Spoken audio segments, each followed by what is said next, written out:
kid, I wanted to be a filmmaker. To me, there was no higher artistic achievement than that.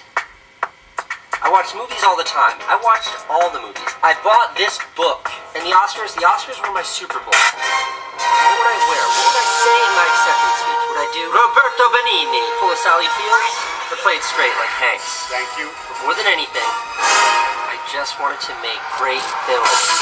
I wanted the big cameras. I wanted the big crew. But I could not give up.